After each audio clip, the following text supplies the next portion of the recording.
spectacular collaborators. Roger Nichols and I wrote a lot the Carpenter stuff together, and some of the Three Dog Night stuff. Kenny Asher and I wrote You and Me Against the World together. Amazing. Charlie Fox and I did the Love Boat theme. So yeah, Paulie wrote some words and music himself along the way and all, but I've had spectacular collaborators, and I gotta mention them. I'm so grateful. Yes, I know. So I have a question. I've got to ask this. In the very beginning of that, you were little. You were a child actor? Or Well, how? I know. You know what? I was actually in The Loved One, which is the first movie I did with Jonathan Winters and Robert Morse. And Right. Sir John Gielgud, an amazing cast. I was playing a 13-year-old, and I was 22. Were you? I was 22. Were yeah. you? Oh yeah, Oh, my yeah, exactly. gosh. Really slow body clock. So I planned to live to be 134. You know, it's like, you know. Well, we hope. But you know, no, it's true. I looked like a kid, and you know, I wanted to be an act, but it was tough for me to get roles. I looked like a kid till you put me next to a real kid. Then I looked like a kid with a hangover, and it was just like, you know, it was like, you know. Oh, that's too funny. But the gift in my life is, you know, and I did that movie. I did another couple years later. I did a movie called Chase with Marlon Brando, Robert Redford, Robert Duvall, a huge cast. It was amazing, and I thought this is going to put me back. This is going to make me a recognized actor. The movie came out, and basically I'm not in it. I've got like 2 lines, you know. my It took off. But while I was on it, I actually picked up a little guitar, and waiting for Marlon Brando, as we were shooting at night, waiting in the dressing room, I started doodling, and I couldn't play other people's songs, so I started making my own and all. The acting career fizzled, but what I got instead was what I'm supposed to do with my life. Noah's a gift in my life, again and again and again. If I don't get something I want, I get something that I need and that I want to love. Isn't that the way it Again and always again, works? yeah. That's the way it always works. It's unbelievable. But your career, I mean, it's just been amazing. And you've won so many awards, Academy Awards and Grammys and Golden Globes. I mean, just one after another. I want to know, a good songwriter connects with their audience, but that's not easy to do. I mean, when you write words to the songs and you put that music out there, it's almost like there's a string between you and the audience, and it connects with all of us. How do you do that? Where does that inspiration, where does that come from? Well, it walks up to me and shoe leather. I mean, you know, and the older I get, the more reluctant I am to totally put my name alone on the songs anyway, because the Big Amigo is a great writer. You know, you sit down and you stare at the ceiling, you start having a conversation with somebody, and all of a sudden something will begin to come out. I think that it's not my gift, as if I'm not gifted, but it's a gift from the universe. For some reason I hear words in music. If you go dee da ba da dee da da, you know, we should get some food tonight. I hear words in music. I don't know why, but you know, maybe we could eat tonight. I don't know. It's just, you know. So I hear words in music, but I think there are 2 things that are incredibly important. One is authenticity. If somebody's beginning their careers whether it's a songwriter, a screenwriter, a novelist, whatever, tell us your story. You know, I wanted to be David Bowie, and it was already taken. You know, so by somebody who did it really well. I wrote a song with Biff Rose that I wanted desperately to have recorded by somebody like really hip and slick and edgy, and they gave it to Tiny Tim. And I was like, Oh, well, wait a no, minute. I'm really? a street guy. I mean, I love Tiny. Tiny's wonderful. And it was the B-side of Tiptoe Through the Tulips. But I went, that's not what I want to do. David Bowie heard the song recorded by Tiny Tim, and he recorded it on his Hunky Dory album. So there's people running this show that you just have to kind of look up at the sky and go, thank you. You're doing a much better job of this than I am. You go ahead, you know. Yes, I totally agree with you. Now, you've had a long career. It's like a lot of careers, roller coaster rides, roller coaster of fame. Yeah. When you look back on your life and your whole body of work, what do you find that you're most grateful for at this point? My recovery, my sobriety. I'm 26 years sober. And Awesome. Yeah, That's great. yeah. That's great. I'm grateful for my wife and the relationship we have. I'm grateful for the relationship I have with my kids. I'm grateful for the fact that after about 6 years of kind of being really separated from music, not having an interest, that love of it came back again. But the door that I walked through to all the life that I have, the second life, really, because Lazarus and I are truly brothers. I mean, I'm sorry, because I was 49 years old when I got sober. I didn't have the best childhood, but I had the longest. It was and I had, and you were there, you saw some of it. I had way too, put Lee Majors and I in the same room, and all of a sudden, the world is out of control. It's over. We were all friends together, and yes, we did Night on the Riverwalk. Do you remember that? Oh, that's right. Sure. With Doc Oh, Severinsen? yeah, absolutely. With Remember Doc, that? that's right. Yeah. But I think that I've got to be grateful because my connection to the world was always kind of through my songs. But that's one step removed. When I got really into trouble with you're an alcoholic when you misplace a decade, and the 80s were gone, so.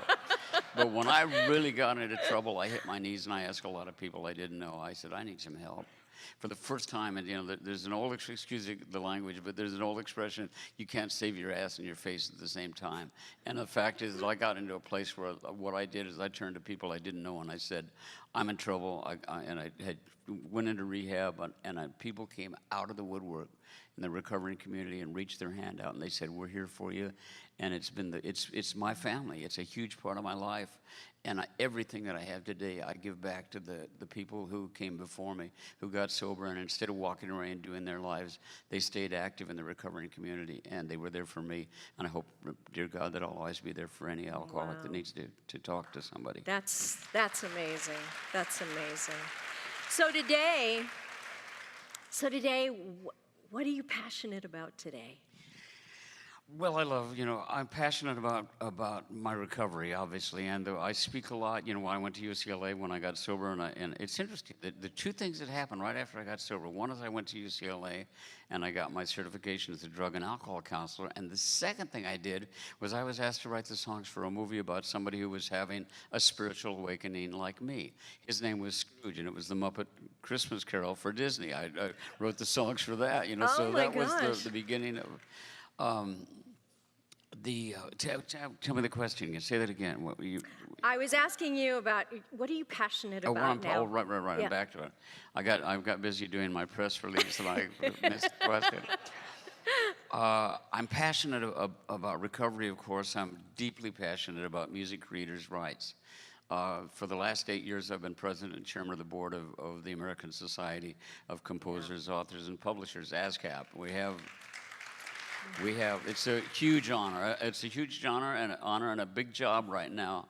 We have I think it's 592,000 members at this point. Wow. Songwriters, composers, publishers, lyricists. And in the digital age, music has been devalued beyond anything that is at all fair. Yeah. So that with somebody like Pandora, we'll pay $90 for 1 million streams.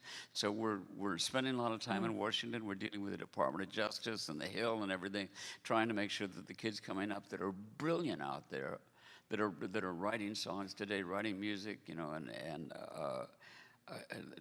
music that is really reflective of the people that are falling in love today in their language and all.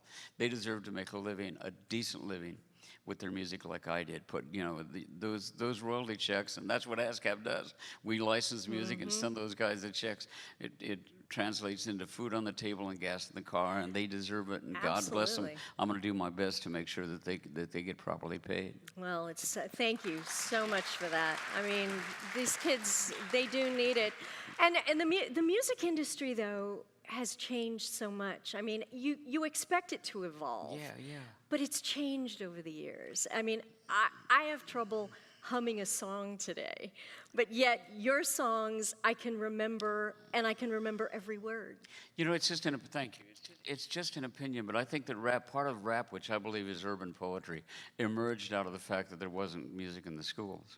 You pull the music out of the schools, and all of a sudden, but there's stuff in your chest, and you want to say it, so you say it in a way that you find the day and the one, but then, you know. And if you listen to the music today, you listen to Bruno Mars, or you listen to the way that music is suddenly a part of that whole rap element, and the way that melody is emerging out of it as a release and all. I love it. I love the sampling and the mix and match and all. Yeah, I love a great melody. I was listening to some of these tunes tonight, these wonderful, wonderful performances. It's wonderful to hear everybody's music and all. But I also like the inventiveness of what's going on right now. It's all new. Yeah, exactly. It's all new. And if I didn't, I'd say I did anyway, because old people always go, well, I don't like it anymore. All right, what's next for you?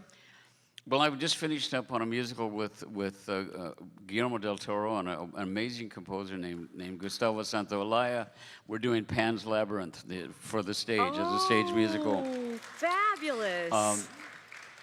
One of my recent musical adventures was with the late, beautiful Gary Marshall, and I did Happy Days, and it started. It was right here at the La Mirada Theater. It was a great place for it to get its beginnings and all. But Bugsy Malone is on stage right now for the second summer in London on the West End. I mean, I have to send out for something to worry about. I'm the most grateful You're man. out there. And as you saw on there, Tracy Jackson and I wrote a book called Gratitude and Trust. And the concept of the book is that recovery is not just for addicts. The day the book came out, we sat down with Oprah on Super Soul Sunday and talked about the book and all. Your life doesn't get much better than that. I wanted to crawl into her lap and have a good cry. I mean, I just like, oh my God, Oprah. That's great. All right, well, Paul, we cannot thank you enough for everything you've done, your contributions, making this world a better place to live in. I mean, the effect you are going to have on future generations of musicians is absolutely profound. And one thing, I love your philosophy, and I've got to read this to you. It came from the lyrics of Bugsy Malone. You give a little love, and it all comes back to you. You're going to be remembered for the things that you say and do. Paul Williams, you certainly Isn't she are. wonderful, Morgan? Thank you. Oh, you too. Thank you.